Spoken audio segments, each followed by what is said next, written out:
सत साहिब सतगुरुदेव की जय। बंदी छोड़ कबीर साहिब जी की जय। बंदी छोड़ गरीबदास जी महाराज जी की जय। स्वामी राम देवानंद जी गुरु महाराज जी की जय हो।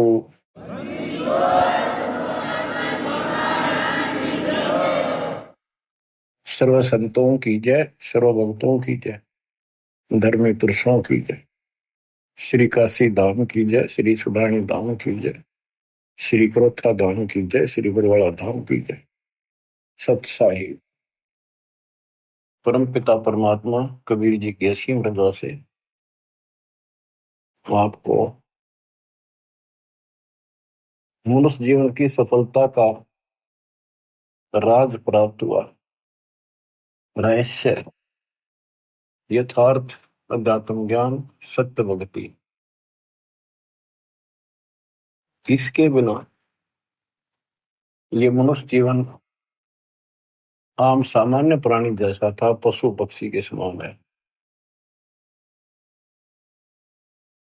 भक्ति हम मानव शरीर में प्राप्त करके अपना भविष्य सुधार सकते हैं, संवार सकते हैं। अन्य जितने भी शरीर हैं, पशु हैं, पक्षी हैं, कीड़े मकोड़े हैं, ये अपना कर्म भोगते हैं। वो चाहे राष्ट्रपति के घोड़े हों, वहां बढ़िया व्यवस्था है, सेठ के घर कुत्ते भी बन गए और ये वहां उनकी सारी सुविधा है। परंतु ऐसी सुविधा मनुष्य को भी नहीं उपलब्ध होती कईयों को। तो कहने का भाव ये है, मनुष्य जीवन यदि भक्ति नहीं करते मानो स्त्री पुरुष, तो उन पशु पक्षियों में उसमें कोई अंतर नहीं। सुविधा कर्मानुसार पूर्व जन्म के संस्कारों से सबको प्राप्त होती है। दुख और सुख दोनों साथ रहते हैं। अब बात आती है कि भक्ति करनी चाहिए, अवश्य करनी चाहिए। आत्मा मानती है, उसके लिए मानव भटक भी रहे हैं। आत्म ज्ञान बिना नर भटका, कदे मथुरा कदे काशी। यथार्थ ज्ञान ना होने चाहिए प्राणी मानव शरीर धारण करके कभी मथुरा कभी काशी, किता न किता अपना राह ढूंढ रहा है कि किता भगवान मिल जाए। कबीर साहब कहते हैं, पर्वत पर्वत में फिरा, कारण अपने राम, राम जैसे जन मिले, जिन सारे सब काम। बताओ कि परमात्मा की खोज में पहाड़ों पर गए, तीर्थों पर गए, संत समागम अटेंड करे, दान धर्म किए, जैसा मार्गदर्शन मिला, और भी देवी देवता पीर मनाए, मंदिर मस्जिद पूजे, तो मनुष्य जीवन प्राप्त प्राणी को सबतर लगन लगी होती है, क्योंकि वो पिछला संस्कार चंगा होता है, उसका बहुत अच्छा संस्कार होता है, इसलिए मानव शरीर प्राप्त होता है। अच्छा संस्कार कैसे मिलता है? कोई भक्ति की है, धर्म पुण्य किए होते हैं, तो उस कारण से इस मनुष्य जीवन में भी प्रेरणा बनी रहती है कि अच्छे काम करो, कोई भक्ति करो। लेकिन जिनको हम अच्छे काम समझ कर रहे थे, धर्म कर्म भी करते थे और भक्ति भी करते थे, वो शास्त्र विरुद्ध होने से, वो एक आने की नहीं, एक नए पैसे की नहीं। क्योंकि हमारे जो स्पिरिचुअल हैं, हमारे जो आध्यात्मिक ग्रंथ हैं, ये भगवान के विषय का संविधान है। इसमें जैसा कुछ करने को कहा है और न करने को कहा है, हमने वो ही करना पड़ेगा, तभी सफलता होगी। जो हमारे ग्रंथ बताते हैं, हमने उनके अनुसार चलना होगा। इसके लिए जो से हिंदू समाज है, वो अपनी पवित्र गीता, पवित्र वेदों और पवित्र पुराणों को सत्य मानते हैं। और हमारे हिंदू धर्म के धर्म गुरुओं ने जो ज्ञान बताया, उन्होंने यही कहा है कि गीता वेद पुराणों में ऐसा ही लिखा है, ये भक्ति करो।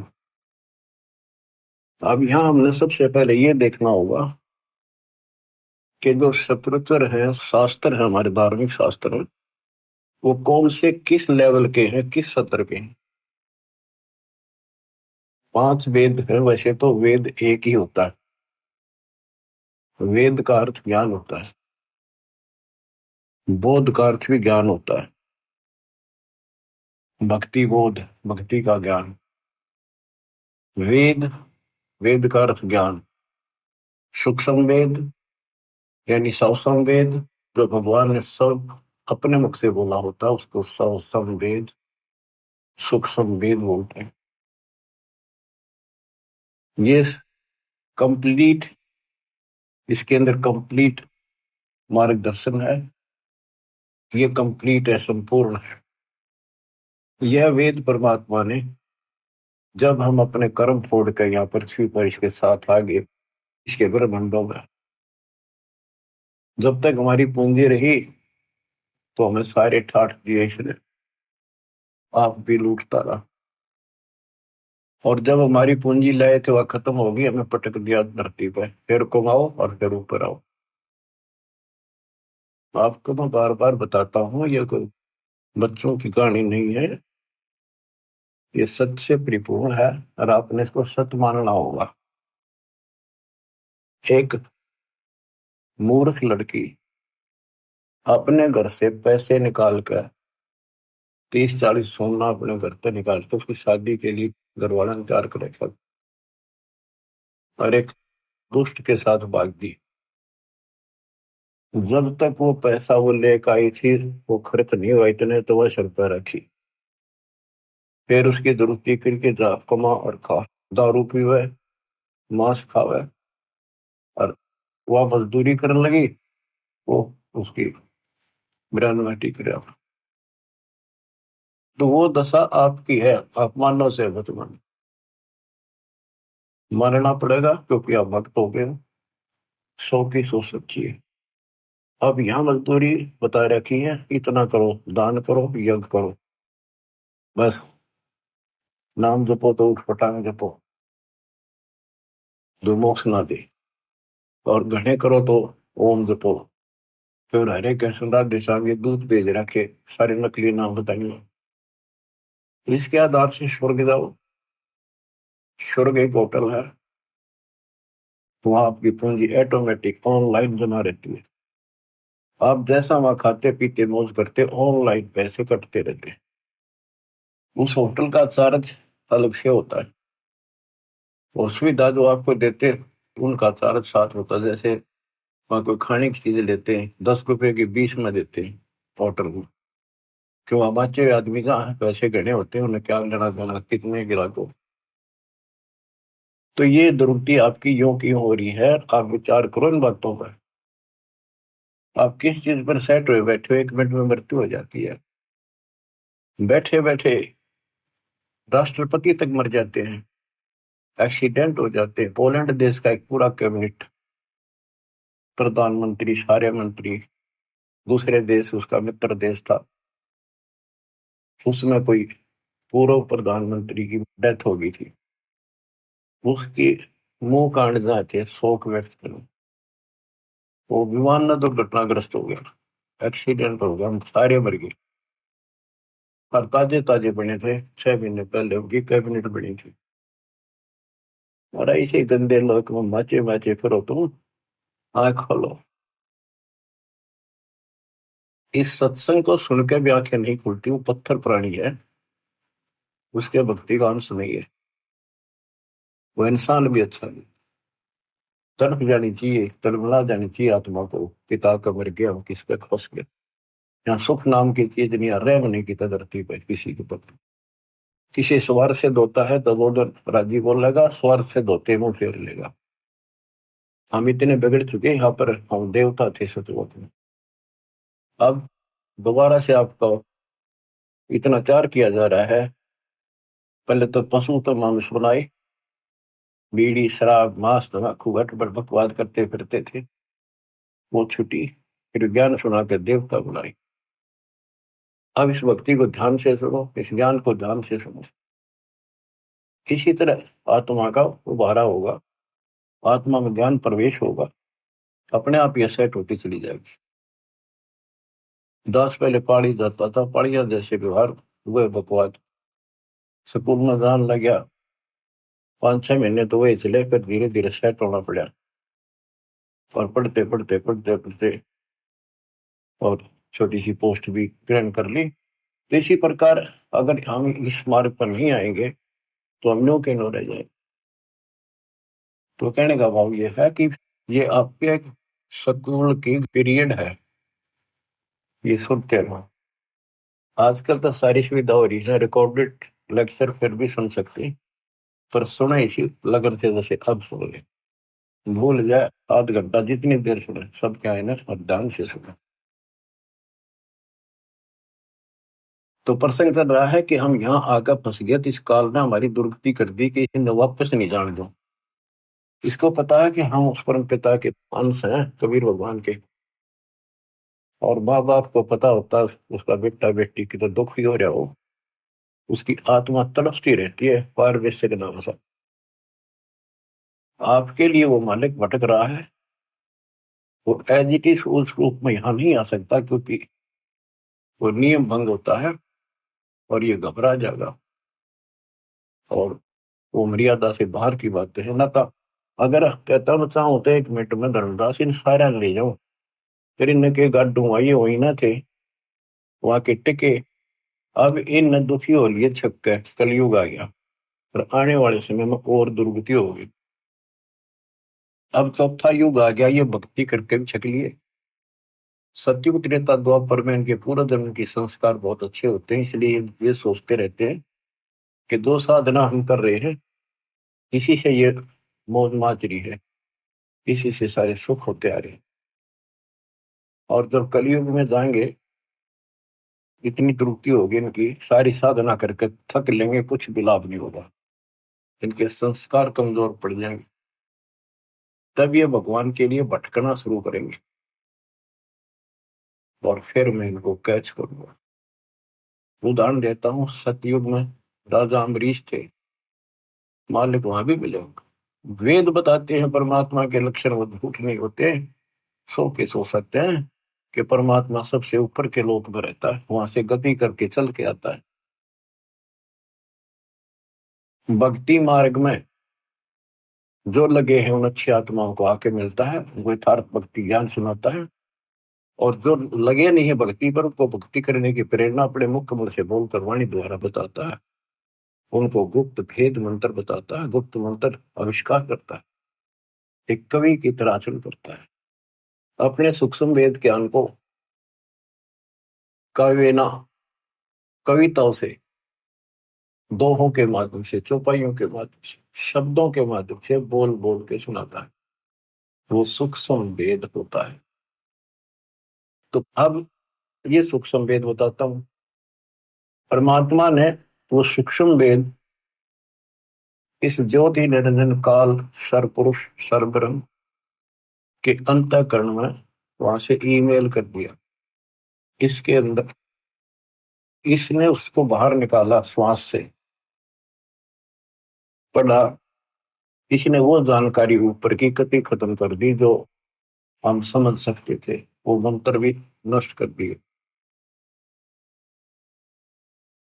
सारी जानकारी खत्म कर दी, अपने तक भक्ति रख ली, बाकी थोड़ा बहुत ज्ञान जो सांकेतिक ज्ञान में रह गया।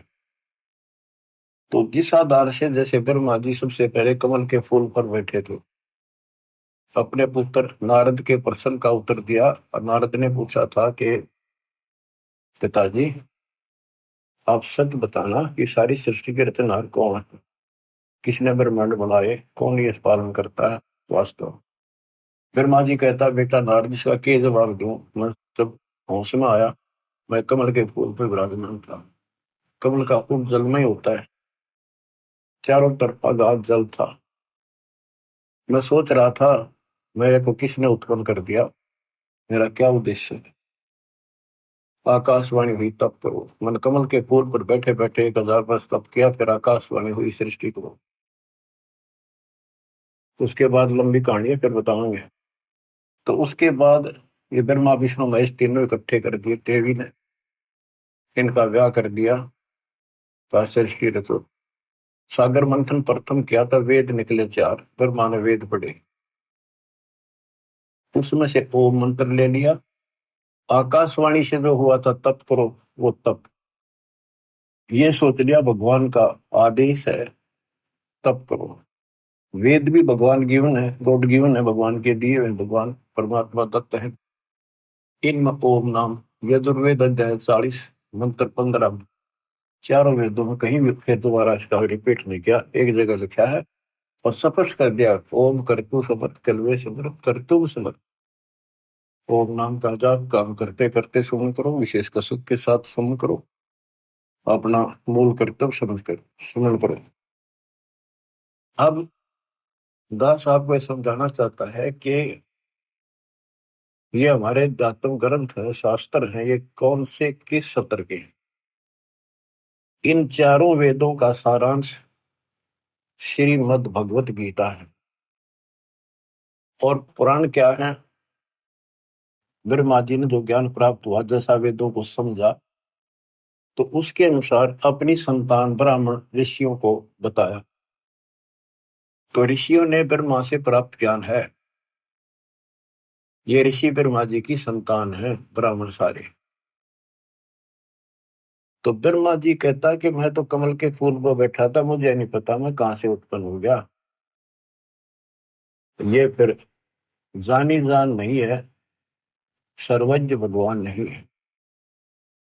इसने जो ज्ञान अनुभव किया, तो इसने अपनी कथा बताई, तो इस आधार से ऋषियों ने तप तो ब्रह्मा जी से प्राप्त कर लिया। ब्रह्मा जी ने बता, वेदों में केवल ओम नाम है, ओम नाम वेदों से ले लिया। तो इससे इस आधार पर ब्रह्मा जी के वंशज ऋषियों ने तप किए, जबरदस्त तप किए, शरीर गाड़ दिए, परवाह नहीं की, मिट्टी चढ़ गई शरीरों पर, खाना पीना त्याग कर मन की चाह मन लगे कि भगवान मिले तो जीवन सफल, नहीं तो व्यर्थ है। तप किया, ओम नाम का जाप किया। ओम नाम के जाप से ब्रह्मलोक प्राप्त होता है। गीता अध्याय 8 श्लोक 13 में गीता बोलने वाला कहता है, मुझ ब्रह्म का ओम इति एक अक्षर ब्रह्म व्यवहारं माम अनुसमण यह परियाति तदंदेह स याति परमां गति। ओम इति एक अक्षर, केवल एक ओम अक्षर है। ब्रह्म व्यवहारं माम अनुसमण, मुझ ब्रह्म का स्मरण करने का, माम ब्रह्म। और जो इसका अंतिम सांस तक स्मरण करता हुआ शरीर त्याग कर जाता है, वो ओम से मिलने वाली प्रभुति प्राप्त करता है। देवी पुराण श्री देवी दुर्गा जी अपने शिष्य प्रिय शिष्य हिमालय राजा को ये बताती है कि यदि तुम्हें मोक्ष चाहिए, तो उसने कहा जी मुझे ब्रह्म की जानकारी दो, मोक्ष मार्ग बताओ। तो देवी ने कहा कि और सब बातें छोड़ दे, ओम नाम का जाप कर। इस ओम नाम के जाप से तू ब्रह्मलोक में जाएगा, जहां पर वो ब्रह्म रहता है उसको प्राप्त कर लेगा, तेरा कल्याण हो। गीता अध्याय 8 श्लोक 13 में कहा है कि मुझ ब्रह्म का एक ओम मंत्र है। यजुर्वेद अध्याय 40 मंत्र 15 में कहा है कि ओम का नाम जाप करो। 8वें अध्याय के 16वें श्लोक में कहा कि ब्रह्मलोक में गए प्राणी भी वापस आते हैं। बच्चों, इसने जुल्म कर रखा, कभी रास्ता नहीं दे रखा था। खुद मालिक आए, अपने बच्चों को ऊपर ले जाके अपनी समर्थता अपनी शक्ति से परिचित करा, फिर वापस छोड़ा। 600 साल हो गए इस प्रोसेस में परमात्मा लगे हुए को, जिसमें 6 गवाह आपके सामने दास ने आई विटनेस बता दिए। जब जाके दास की भी तसल्ली हुई कि सचमुच कबीर इज गॉड, न कबीर न को भगवान माने, दानक दुल्हा सारी उम्र कपड़ा बनता बनता मर गया, रोटी भी ठीक से टाइम पर नहीं बनती थी, तो इसी को तो सक्षम कहते हैं। उसने जरूरत ही नहीं था, सब कुछ संकेत पे है उसके। 18 लाख बाबा जी आगे चेला समेत और सारी काशीनाथ जी कितने आए, 3 दिन तक भोजन खवाए। वो एक कुटिया में बैठा था जब भी, घर में कुछ नहीं था। तो ये तो भगवान है, इसी का नाम तो परमात्मा है। सतगुरु जो चावे सो कर ही, 14 कोट दूर तो पर ही, भूत भूत जंत्रास निवारे, चित्रगुप्त कागज पाठ। अब बच्चों को प्रश्न चल रहा है कि हम जो साधना करते हैं वो शास्त्र अनुसार होनी चाहिए। अब शास्त्र कौन से ठीक है? जो हमें मान्य हो भगवान की भक्ति के लिए। हिंदुओं के लिए वेद और गीता ये एथेंटिक शिवयोचन है, एथेंटिक धार्मिक ग्रंथ है, ये प्रमाणित है। और पुराण जो है ये ऋषियों का अपना अनुभव है, जैसा इन्होंने साधना की उससे जो उपलब्धि हुई। इन्होंने हठ योग किए, समाधि लगाई, समाधि के अंदर इनको किसी को तो इस काल ने ब्रह्मा के रूप में दर्शन दे दिए, किसी को विष्णु के रूप में, किसी को शिव जी के रूप में। तो ऋषियों ने मान लिया भगवान पा गया, ब्रह्मा के रूप में दर्शन दिया उन्होंने। ब्रह्मा जी के पास जाकर स्तुति करी, आप भगवान हो, सारी सृष्टि के मालिक हो, आप अपने को छुपाए बैठे हो, हमने पहचान लिया। इसी प्रकार विष्णु जी को ब्रह्म पैदा कर दिया, जिनको काल ने विष्णु रूप में दर्शन दिया।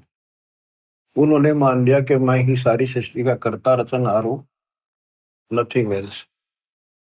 इसी तरह शिव जी को, इसी बात पर एक दिन ब्रह्मा और विष्णु जी की आपस में लड़ाई होगी। ब्रह्मा जी गए विष्णु जी के पास, विष्णु जी ने सम्मान नहीं किया उनका, आजा भाई, मैं बड़ा भाई है उसका, तो भी नहीं कहा आजा बैठ जा। इनकी देखो बच्चों विचार करो, जिनको भगवान मानते थे इनमें शिष्टाचार की भी कितनी कमी थी। एक बड़ा भाई है विष्णु जी का, और ये बैठा था शेषनाग की सैया पर, लक्ष्मी जी इसके चरण दबारी थी, आसपास इसके प्रशंसक खड़े थे विष्णु जी के।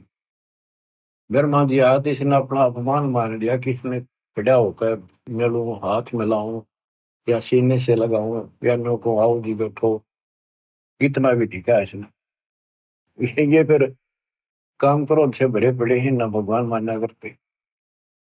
इस बात का दुख ब्रह्मा जी ने मान्या, अब इसने सम्मान भी ना किया। न बोला, अभिमानी, मैं तेरा बाप हूँ, सारी सृष्टि का रचने वाला हूँ, तो मेरे से पैदा हुआ और मेरा सम्मान नहीं करता, अपने बाप को देखकर भी तू अहंकार करता है, तो मेरा बेटा है फिर भी सम्मान नहीं करता। उसमें बोला तू मेरा बेटा, मैं तेरा बाप, तो मेरा ना भी कम से उत्पन्न हुआ था। तो उसके प्रशंसक खूब हंसे, तो सबने बताया था कमल के फूल को तुम उत्पन्न हुआ, और विष्णु के नाभि से कमल निकला। इधर मारना विष्णु नापन मेरा कमल कितना है, कैसे नाभि में उग गया। ये तो सूखे चौधरी थे। तो इस बात पर ब्रह्मा बोला तेरी अकल ठिकाना करता हूँ अभी। विष्णु बोला आजा, चढ़ा ली बात दोनों ने और काट दिया शस्त्र, मरण मारने तैयार हो गए। कमाल की बात है, शिव पुराण में ऐसा लिखा, ऊपर से देवता आकाश तिरंग पर फूल बरसावे, शाबाश, मरो कट के, शाबाश, देखते हैं कौन ताकतवर है। लेकिन इनकी सब बच्चा का कहां तक नाश हो रहा है। देवता व हरणों का लड़ो, उन्हें बीच मारना चाहिए था। भगवानों आप ऐसे करोगे फिर मारा केरा होगा। भगवान मानना चाहिए ना, दोनों लड़ पड़े।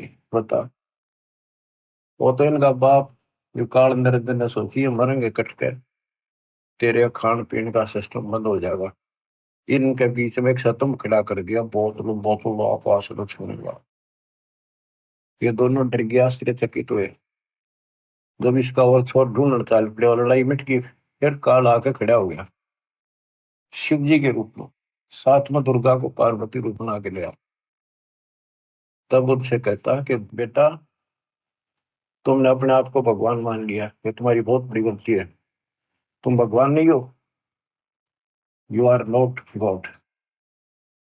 तब उसने हाथ जोड़ लिया और सुनो, तुम्हारे तप के प्रतिफल में मैंने तुमको एक एक जॉब दी है, एक एक विभाग दिया है, रजगुण उत्पत्ति का ब्रह्मा को, स्थिति का विष्णु को।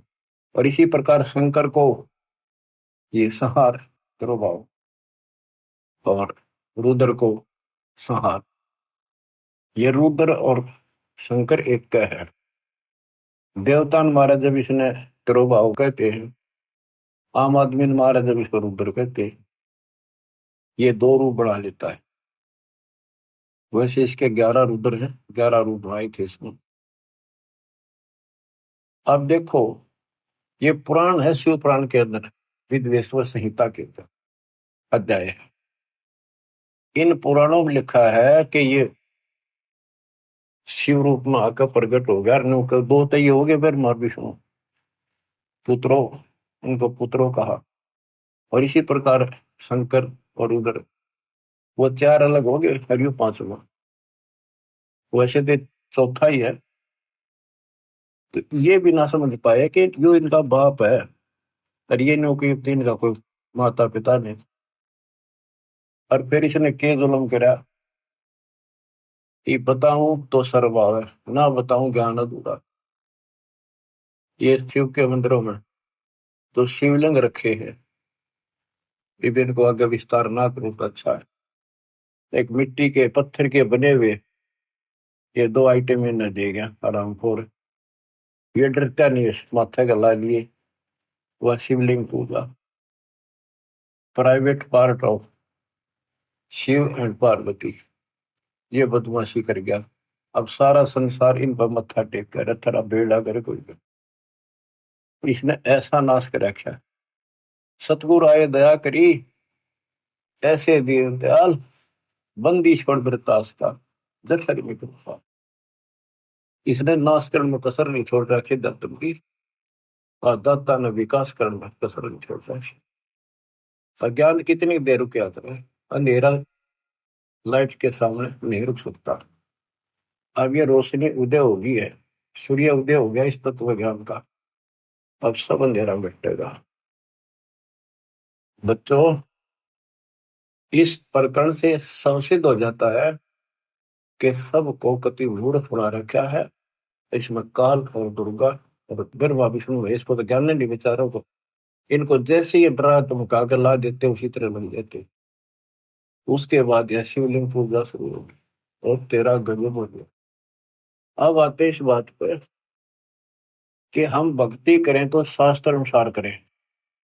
यदि पुराणों अनुसार करेंगे तो ये डले ढोएंगे जो इन्हें बता रखे भगवादिया ने। गीता और वेद गॉड गिवन है, कबीर गॉड गिवन। तो इनके अंदर इनके अनुसार साधना करनी पड़ेगी, लेकिन इनमें इनकम्प्लीट नॉलेज भी है और वे ऑफ वर्शिप भी इनकम्प्लीट है। ज्ञान झूठ नहीं है वेद और गीता में, लेकिन संपूर्ण नहीं है। अधूरे ज्ञान से अधूरा काम, संपूर्ण ज्ञान से संपूर्ण ज्ञान। श्रीमद् भगवद गीता श्री कृष्ण जी ने बोली, ये मानते हैं। इनका बिल्कुल ठीक है, क्योंकि वो बोलता श्री कृष्ण लिखा था, अंदर कैसेट काल की चढ़ा रखी थी। काल बैठ कर बोल गया ब्रह्म। अब गीता में क्या बताया है, ये खुद अपने को नासवान बताता है। गीता अध्याय 2 के श्लोक 12 में, 4 के 5 में, 10 के 2 में, कि तेरे और मेरे बहुत दिन होगी अर्जुन, तू नहीं जानता, पर ये आगे भी होते रहेंगे। ये मत समझो कि आज ही जन्म है, पहले भी जन्म में थे, आगे भी होंगे। मैं जानता हूं, मेरी उत्पत्ति को ये देवता नहीं जानते। 10वें के 2 में कहा, क्योंकि ये मेरे से उत्पन्न हुए। अब बाप की उत्पत्ति को बच्चे कैसे जाने, दादा बताओ भाई। तो दादाजी कबीर भगवान इनके दादा है। तो बच्चों, कौन ब्रह्मा का पिता है, कौन विष्णु की मां, शंकर का दादा कौन है, हमको दो बता। ब्रह्मा विष्णु महेश तीनों भाई।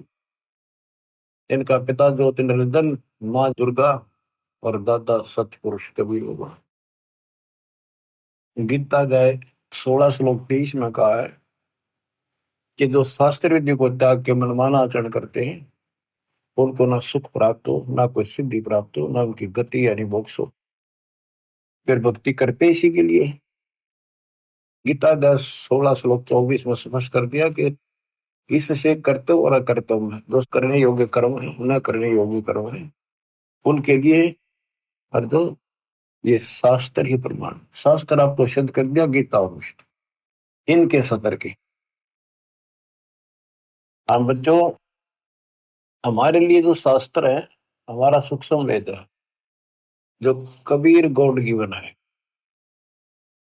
हमारे को इसकी कति जरूरत नहीं थी, ना गीता की, ना वेदों की, ना पुराणों की। और 17 फरवरी 1988 को दास का भाग्य उदय हुआ। पूज्य गुरुदेव से दास की किस्मत जागी, दीक्षा प्राप्त हुई, दीख मिली। उससे लेकर सन 2000 तक दास परमात्मा कबीर जी द्वारा दिए ज्ञान और संत गरीबदास जी के अमर ग्रंथ के आधार से सत्संग किया करता था दास। उनकी ऑडियो भरी, उनकी वीडियो भी तैयार की थी, कैसेट बना करके बड़ी बड़ी सी, वो वीसीआर में चल करती। तो उसके बाद एहसास हुआ कि ये ज्ञान तो भगवान पहले बताया करते हैं, किससे नहीं माना, बाद में सारे भाग्य 64 लाख और खूब लाभ हुए। जब तक मालिक तेरे को पहचानेंगे नहीं, गॉड नहीं मानेंगे, भगवान नहीं मानेंगे, कोई नहीं टिकेगा। दास को प्रेरणा दी गुरुदेव ने कि हो सकता गीता वेद पुराणों में पाना चाहिए ये ज्ञान को, कि भगवान बता रहे हैं ऐसा है, और वेद गीता सच्चे हैं तो इनमें पाओगी बात कुछ ना कुछ। 2001 में दास ने ये गीता मंगाई, उसको पढ़ना शुरू किया। मालिक की कुछ रजा थी, दूसरी खोलते तीसरा पेज पलटा, अध्याय 18 का श्लोक नंबर 61 शुरू में है। ये और गीता भी हाथ लागी, जिसमें आमने सामने शब्द और अर्थ है। ये दूसरी आ जाती तो मत्था मार के बैठ जाता मैं भी। तो इसमें अर्थ सामने है, प्रतीक एग्जैक्ट ज्ञान समझ में आ जाता है। तो उसमें पाया कि परमात्मा सबके हृदय विराजमान है, कर्मानुसार एक यंत्र की तरह घुमाता है। और हे अर्जुन, तो स्वभाव से उसी परमेश्वर की शरण में जा, उसकी कृपा से तो परम शांति को, सनातन परम धाम को प्राप्त कर। मेरा तो एकदम जैसे नींद तो जाग्या कर आदमी, और सोपन देख ले को घना अच्छा, और कूदता उठा करे, वह बनी मेरे साथ। ओ तेरे की, फिर लगा नोट कर लिया ये श्लोक अध्याय। फिर देखा धीरे धीरे रो तेरे की सारा खजाना बड़ा सारी है सच्ची परमात्मा की। 15वां 8वां अध्याय 7वां देखा, रजगुण ब्रह्मा सतगुण विष्णु, यह हम पढ़ाया करते सूक्ष्म वेद में। रजगुण ब्रह्मा तम गुण शंकर, सतगुण विष्णु कहावरी, चौथे पद का भेद निहारा, डरला सदगुण पावरी। और कबीर सागर में, कबीर साहब के ग्रंथ में, गरीबदास जी के ग्रंथ में स्पष्ट है, ब्रह्मा विष्णु महेश और ये इनका बाप चौथा। इन चारों को भी छोड़ को 5वें में पहुंच जावे, क्या कबीर शो हम तराव। तो गीता देखा, दूसरे का 12वां श्लोक, चौथे का 5वां, 10वें का 2, और दूसरे का 17 के अविनाशी तो वो है जिसने कोई नहीं मार सकता, जिससे सारा संसार व्याप्त है। और तेरे की वो सतिथि आज मैं वर्णन नहीं कर सकता, मेरे हृदय में जो उमंग और खुशी उत्पन्न हुई थी। हे भगवान, जैसे खजाना पा जाए अगर कंगाल को, घना धन मिल जाए, घना थोड़ा नहीं, तो वो पागल सा हो जाकर किस न बताऊं, कैसे छुपाऊं, तक बताऊं, ऐसी स्थिति होगी। तो मालिक ने खजाना दास को ही दिया, छुपा रखा था। हो। तो बच्चों, उसके आधार से फिर गहरी नजर गीता तैयार करी दास ने। गीता के आधार से पुराणों को देखा, वेदों में देखा, सारे खजाना भरा पड़ा। ज्यों का त्यों सच्चाई। कबीर साहब कहते हैं, वेद कते झूठे नहीं भाई, झूठे है जो समझे ना। अब दास साहब को जो बताना चाहता हूँ उस पर आता हूँ कि हमारे जो ग्रंथ है, गीता अध्याय 7 श्लोक 12 से 15 में आपको बता रखा है, रघुबर सतगुण विष्णु से जो कुछ हो रहा, काल कहता है इसका निमित्त मैं हूं, मेरे कारण है उत्पत्ति, सतिथि और संहार। और जो केवल इन तीनों देवताओं तक सीमित है, ब्रह्मा विष्णु महेश तक, इनसे ऊपर कोई भक्ति नहीं करना चाहते, वो राक्षस स्वभाव को धारण किए हुए नीच दूषित कर्म करने वाले लोग मेरी भक्ति नहीं करते। और फिर गीता अध्याय 7 के 20 से 23 में अन्य देवताओं के बारे में बता, ब्रह्मा विष्णु महेश के साथ साथ कि इन देवताओं को कुछ शक्ति मैंने दे रखी है, लेकिन इन मूर्खों का, अल्प बुद्धि वालों का ये ज्ञान गलत है, ये अक्षणिक लाभ मिलता है, ये नाशवान है ये फल। अपनी भक्ति को भी बताता, 4 प्रकार के करते हैं, अर्थार्थी, अर्थ, जिज्ञासु और ज्ञानी। ज्ञानी श्रेष्ठ माने क्योंकि ये मोक्ष चाहते हैं, इन्होंने मुझे सुप्रीम मान लिया, मेरे आधार पर ओम नाम का जाप किया, वेदों तक सीमित रहे, ये भी मेरे वाली अनुपमा गति में आश्रित है, इसमें आश्रित रहेगी। क्योंकि ऋषि मुनि तप करे, ओम नाम का जाप करा, तब से राजा बन गए, ओम नाम से ब्रह्मलोक में गए, ब्रह्मलोक में जाकर फिर वहां पे सह जन्म मन बना रहा। फिर बताया कि खाक भक्ति हुई, जन्म मृत्यु मिटा नहीं, सतलोक गए, फिर वो वापस लौट के नहीं आई, ब्रह्मलोक में गए, फिर आकर मरे, क्या फायदा उस भक्ति का। अब जो प्रश्न चल रहा है कि 7वें अध्याय 18 में कहा है कि ज्ञानी आत्मा है तो उदार, पर मेरे वाली अनुत्तम गति में सचित है। 7वें के 19 में कहा है कि बहुनाम जन्मनाम अंते ज्ञानवान माम प्रपद्यते, बहुत बहुत के अंत के जन्म में कोई ज्ञानी आत्मा मेरी भक्ति करता है, ना तो दूसरी भक्तियों में जीव नष्ट कर जाते हैं। मेरी भक्ति भी कोई कोई ज्ञानी किसी अंत के जन्म में एकादे में भटक कर करता है, ना तो नीचे वाली देवताओं में भक्ति करते रहते हैं। वासुदेव सर्वमिति स महात्मा स्वरूप होता है, ये बताने वाला कि वो वासुदेव सारी सृष्टि का रचने वाला, सबके ऊपर जिसकी सत्ता, जिसकी साहिबी, जिसकी सत्ता, जिसकी हुकूमत सबके ऊपर है, वही पालन करता है, वही उत्पत्ति करता है, वही कर्मों की मार से बचा सकता है, पाप कर्म नष्ट करता है, वो आयु बढ़ा देता है, उसकी भक्ति से मोक्ष प्राप्त होता है, ये बताने वाला महात्मा शोध गीता अध्याय 4 श्लोक 32 में कहा कि वो परमात्मा सच्चिदानंद घन ब्रह्म। इन्होंने अर्थों के भी अनर्थ कर रखे हैं, अनुत्तम का अति उत्तम कर दिया, वर्ग का जाना होता है आना कर दिया, अनुत्तम का अर्थ अश्रेष्ठ होता है उसको सर्वश्रेष्ठ कर दिया। यहाँ गीता अध्याय 4 श्लोक 32 में ब्रह्मण मुखे शब्द है, उसका ब्रह्मण का अर्थ वेद कर दिया, यहाँ लिखना था सच्चिदानंद घन ब्रह्म। गीता अध्याय 17 श्लोक 23 में ब्रह्मण शब्द है, उसका अर्थ वहां इन्होंने ठीक रखा है, सच्चिदानंद घन ब्रह्म।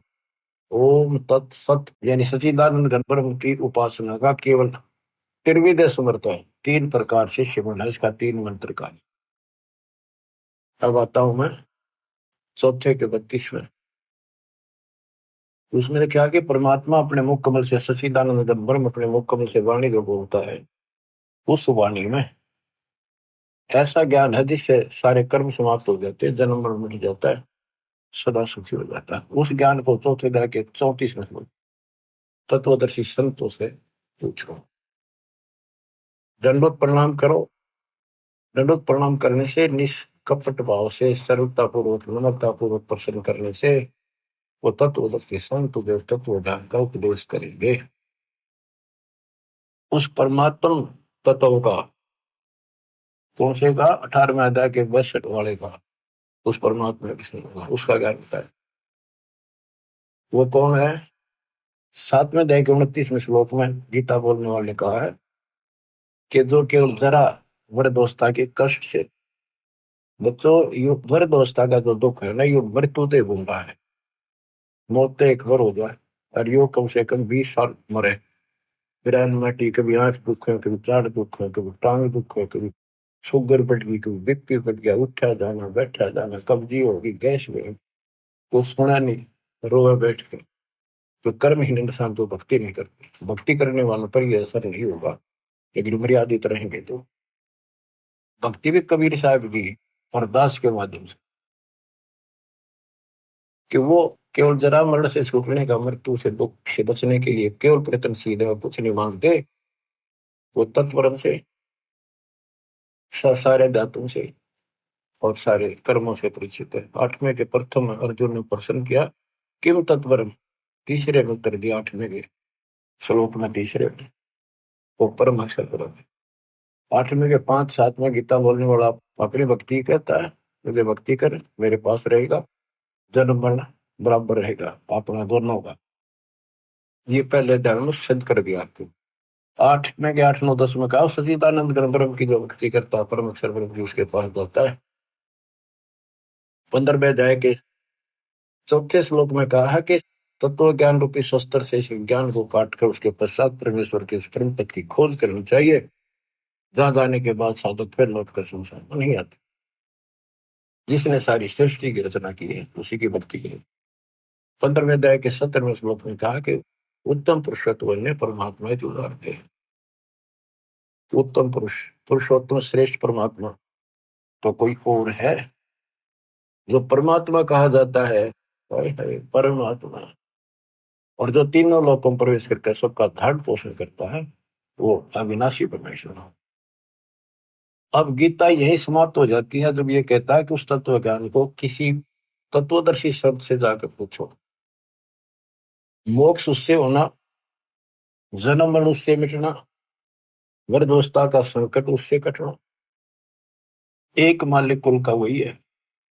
उसकी साधना कहाँ है? वो ना वेदों में।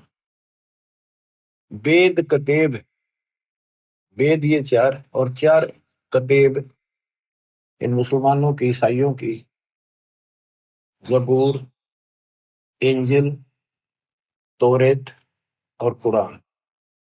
ये 4 कुरान, 4 किताब और 4 वेद कतेब एक जैसा ज्ञान है, यानी इनकम्प्लीट है। हम इनको गलत नहीं कहते कि गलत है, अधूरा ज्ञान है। अधूरे ज्ञान तो फिर लाभ क्या होगा, अधूरा ही काम। अब आपको बताता हूँ थोड़ा सा पाक कुरान मजीद। देखो इसमें क्या बताया है, एक चैप्टर है, उसका नाम है अश-सूरा, और संख्या नंबर है 42, यानी सूरत अश-सूरा 42, 42। आयत नंबर, श्लोक नंबर 1-2। आयत नंबर 1 पर प्रथम में लिखा है आ मीम। आ माने है, मीम माने मैं, है और मैं, ये 2 अक्षर अलग अलग, जैसे क, ख, ए, ऐसे है और मैं। फिर दूसरी आयत में लिखा है एन सीन काफ। जैसे हम पंजाबी सीखा करते थे, चौथी कक्षा शुरू हो जाती थी पहले पंजाबी, पंजाब ज्वाइंट था, हरियाणा और पंजाब एक थे। तो पंजाबी की हम जब वर्णमाला सीखा करते थे तो कहते थे कक्खा गग्गा दद्दा गग्गा, ईड़ा ऊड़ा सस्सा मम्मा, यानी कक्खा क, गग्गा ग, तथा त, गद्दा द। तो कक्खा गग्गा, क ख ग, ऐसे सीखना पड़ता था। तो एन का अर्थ है ए, सीन का अर्थ है से, का अर्थ है क। ये वर्णमाला है अरबी की, एन ए, सीन से, का क, ए से क। इसके अनुवादकर्ता ने, पाक कुरान के अनुवादकर्ताओं ने ये लिखकर छोड़ दिया है कि इन 2 आयतों का अर्थ तो अल्लाह ही जान सकता है और कोई नहीं।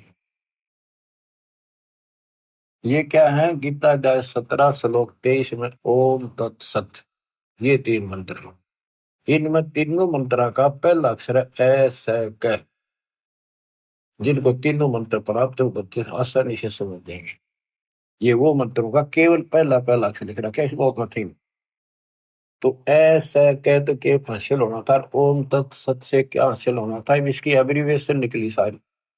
अब इसको सारे से विस्तार से करा, अब पता चला ये सूक्ष्म भेद में पहले ही था। बच्चों आंख खोलो, दास कौन है? कबीर साहब कहा करते हैं कि भाई मैं सारी सृष्टि का मालिक हूं, मैं खुदा हूं, लेकिन कौन जाने से बात नहीं। दास कहता विश्व में एक नंबर का तत्वदर्शी संत दास है, नथिंग एल्स। इतना कह रहा हूं मैं। अब पाक कुरान सूरत फुरकानी 25 में आयत 52 से लेकर 59 तक 52 से 59 में स्पष्ट किया है कि हे हजरत मोहम्मद, हे मोहम्मद, हे नबी, हे रसूल। कौन बोल रहा है? कुरान का ज्ञान देने वाला अल्लाह। कि ये काफिर लोग जो है कबीर अल्लाह को नहीं पूजते, इसके अतिरिक्त औरों को भी शरीक करते, दूसरे देवताओं को। तो इनके साथ संघर्ष करना कबीर के लिए, और इनकी बातों में नहीं आना। तेरी बात ना मानना, लड़ाई नहीं करनी, ते इनकी ना मानना, मेरी बातों में विश्वास कर। ये वही है जिसने 6 दिन में सृष्टि को 7 मिनट तक पैदा बैठा। सृष्टि में सारी आयु उत्पत्ति, माता पिता भाई बहन सब, सारी नदी नाले तारे पृथ्वी स्वर्ग पाताल सब बनाया उसी ने। और वही पाप कर्मों को नष्ट करने वाला है, गुनाहों को अच्छी तरह जानता है। उसकी खबर किसी बाखबर से पूछो। तो यहाँ पाक कुरान भी यहाँ पर समाप्त हो जाती है। इसमें वो ज्ञान है ही नहीं उस अल्लाह का जिसने सृष्टि रची। तो ये गलत नहीं कह सकते किसी ग्रंथ को, लेकिन ये इनकम्प्लीट है। इनकम्प्लीट से मोक्ष नहीं हो सकता। मोक्ष तो संपूर्ण अध्यात्म ज्ञान से होगा, और वो तत्वदर्शी संत बताता है। इसमें स्पष्ट कर दिया दोनों पवित्र धर्मों की पवित्र शास्त्रों ने कि पूर्ण परमात्मा की जानकारी तत्वदर्शी संत बताते हैं। जैसे पाक कुरान सूरत अस-सूरा 42 में प्रथम आयत में हा मीम, हा का अर्थ है, मीम का अर्थ है मैं। जैसे हा, मम्मा, कखा पंजाबी की वर्णमाला ना, ये अरबी वर्णमाला है। और मैं, इसका अर्थ है हक मंत्र। हक मंत्र जिसके पहले अक्षर ये है एन सीन का। तो ये बच्चों, ये तो एक संकेतिक है। वेद कहते हैं जो तत्वदर्शी संत होता है वो सदग्रंथों के सांकेतिक शब्दों को विस्तार से खोल कर बताता है, उसका यथार्थ ज्ञान देता है। गीता अध्याय 7 श्लोक 19 फिर दोहराता हूँ। बहुनाम जन्मानाम अन्ते ज्ञानवान नाम प्रपद्ये। बहुत बहुत के जन्मों के किसी अंत के जन्म में कोई ज्ञानी आत्मा मेरी भक्ति करता है कर्म की, अन्यथा वैसे ही डले होकर चले जाते हैं। जैसे मार्कंडे ऋषि था, ओम नाम का जाप करा था, साथ में तप करा था। ये खिचड़ी ज्ञान है नहीं, सारे जड़े लोग हैं। चाचा कितने बड़े ऋषि लग गया करते तुमने, आज वो बालक दिखाई देंगे। इस बालक की दृष्टि से, तत्व ज्ञान की दृष्टि से देखोगे, उसने ब्रह्मलोक की साधना करने का ठान रखी थी। वही टारगेट था। इंद्र आया, इंद्र की उर्वशी भेजी, सब फेल होकर चली गई। तब इंद्र को कहता है, इंद्र आजा तो तेरे को सही मार्ग बता दूंगा। ब्रह्मलोक की भक्ति कर ले, ब्रह्मलोक में जागा, ब्रह्म की साधना कर। ये तो सब का ये ज्ञान भर रखा है। इंद्र स्वर्ग का राजा बोला जी फिर देखेंगे, ये तब ना मौज करते। ऐसे ही आप किसी, आज कोई पोस्ट पर बैठे अच्छी, पर उसमें समझाने की चेष्टा करो, न कोई तो बाद की बातें फिर देखेंगे। कोई चौधर पूरी है, इब्राहिम सुल्तान आदम को देखो, क्या क्या सुख थे, भगवान ने नरक से काट के बाहर गिरा अपने बच्चे को। ये रोड मार रहा था, काल मूर्ख बना रहे। तो कहते हैं बहुत बहुत अंत के जन्म में कोई मेरी साधना करता है, मार्कंडेय ऋषि ब्रह्मलोक में जाकर फिर वापस आओगा, तब से राजा बनेगा, फिर गधा बनकर धक्के खाओगे। ये खाक साधना थी। ऋषि मुनि सब करें तपस्या, हे भगवान हमें मोक्ष दिए, तप करवा के राज दे दिया, 184 में ठोक दिए। आपको बताया शिवलिंग की पूजा किसने शुरू करी, इसने करवाई, पापात्मा ने। इसको परमात्मा कहते थे। बच्चों आँख खोल लो, उस बाल्य की कृपा कैसी बरस रही आपके ऊपर। और इतना ज्ञान समझ गए बच्चों, नहीं मानोगे तब तो पत्थर होकर। काम न मना नहीं किया किसी संत ने, लेकिन भगवान भूलना गलत है। खूब डटकर मेहनत मजदूरी करो, किसानी करो, दुकान पर जाओ, जो भी जॉब है काम करो, नौकरी करो, नेक नीति और डट कर सेवा करो, गफलत ना करो वहां पर, ताकि सबको अच्छा लगे कि भगवान से डरने वाला है, किसी भी काम में कोताही नहीं करता, कोई आलस नहीं करता, ठगी नहीं करता। और मालिक ने याद रखो, अब जैसे आपको बताया कि पंजाब का एक राम राय नाम का सरदार जी थे। वो लोग परमात्मा के चाहने वाले, संतों का सम्मान करने वाले शुरू से ही हैं, क्योंकि उनके गुरुओं ने एक ऐसी धारणा उनमें भर रखी है। संत गरीबदास जी का एक शिष्य ब्रह्म वेदी का पाठ सुबह सुबह बैठकर ऊंची आवाज में एक तालाब पर बैठकर करे था, स्नान करके कुएं पर, तालाब पर वहां बैठ कर ब्रह्म वेदी यानी वाणी का पाठ करे था सुबह सुबह, गरीबदास जी की वाणी का, जो अब नित्य करते, उनका अपने हिसाब से बनाया हुआ था, उसी वाणी से निकाल कर। तो राम राय चौधरी 900 बीघे का मालिक था। वो भी घूमने फिरने गया फ्रेश होने, तो उसने आते समय देखा एक संत, वो वाणी बोल रहा है कि ये वाणी बहुत पसंद करते हैं, क्योंकि ये गुरु ग्रंथ साहिब जी का पाठ सुनते रहते हैं। लेकिन वो वाणी कुछ विशेष कसक करी, खींच लिया उसको, वहां बैठ गया जाकर।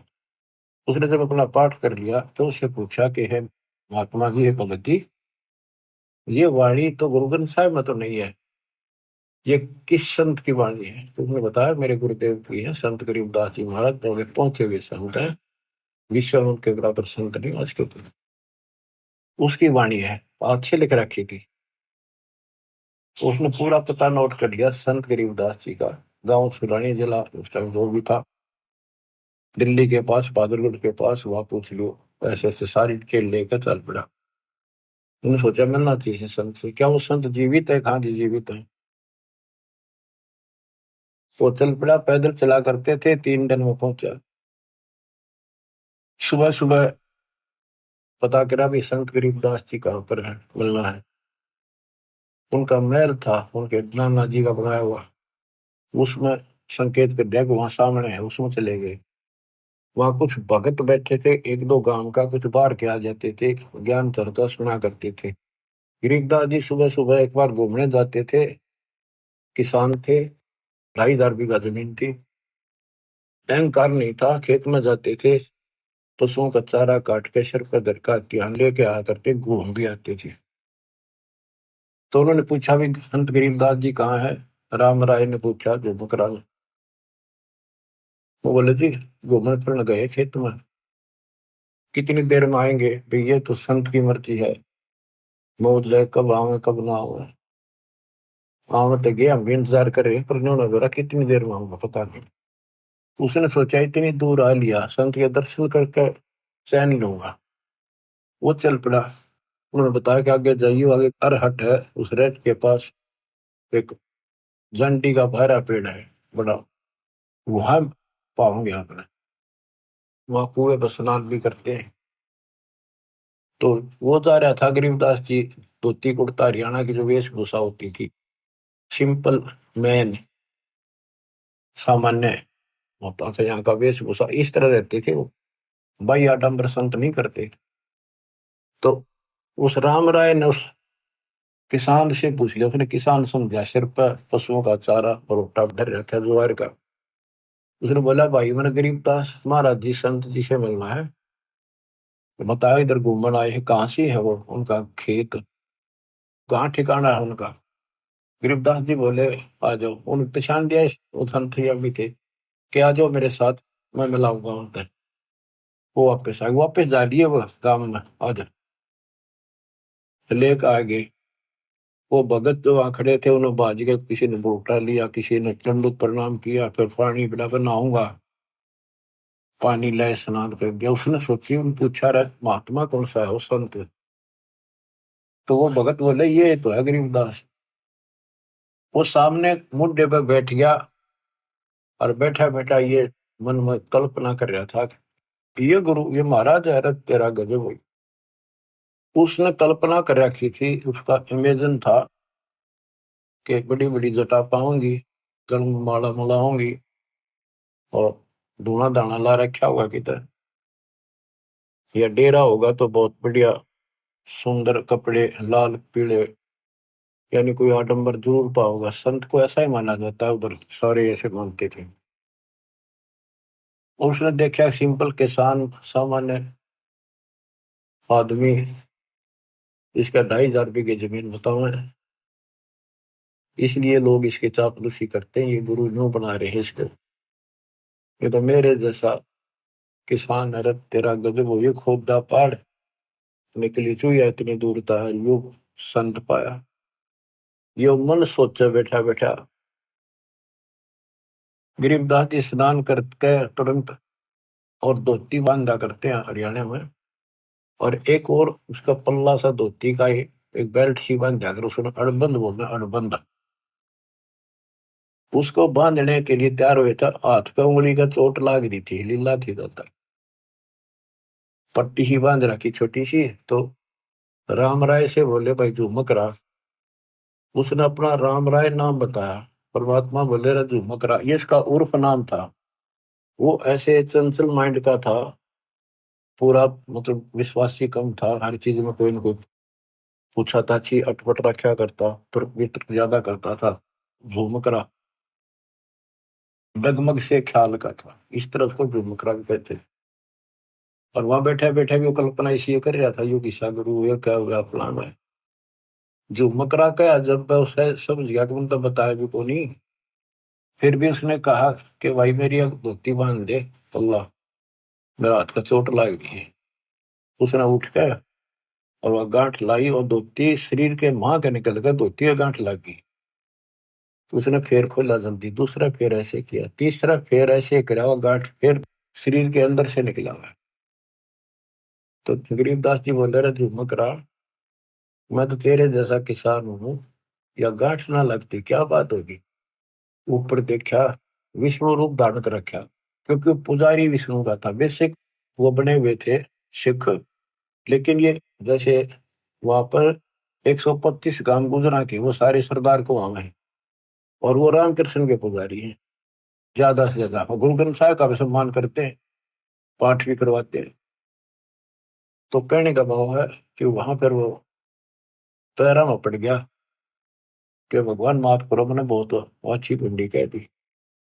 फिर वो उसी रूप में आ गए, गरीबदास रूप में, और बैठ गए, फिर चर्चा शुरू हुई।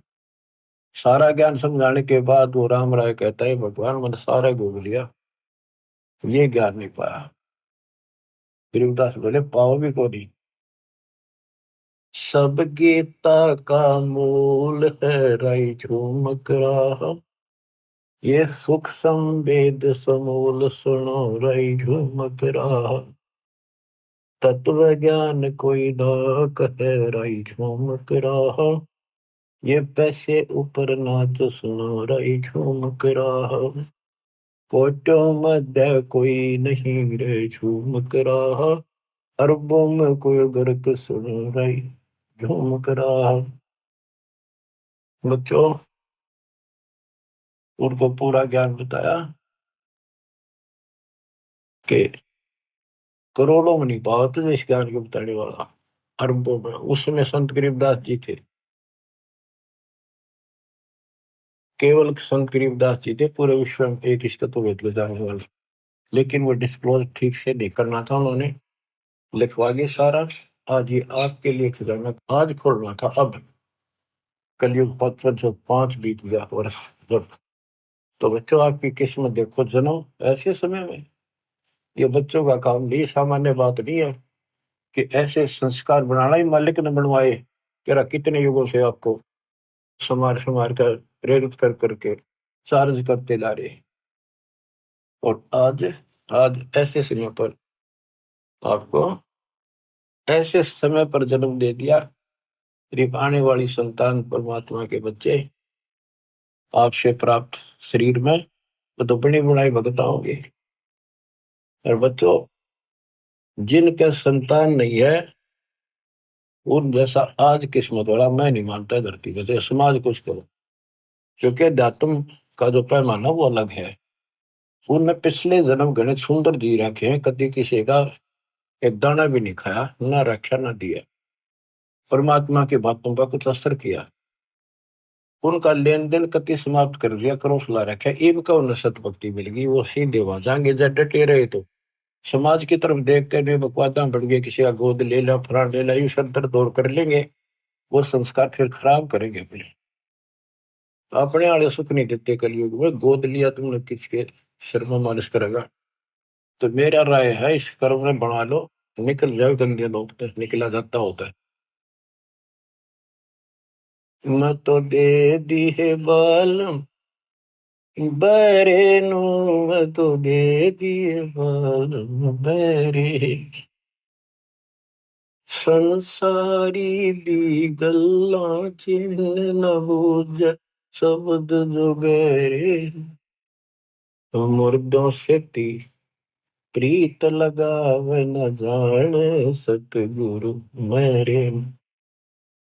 ऊंची थलियां खेती बोवे भूल नजर डरे, श्वेत छतर शिर मुकुट विराजे देखत नास चेहरे।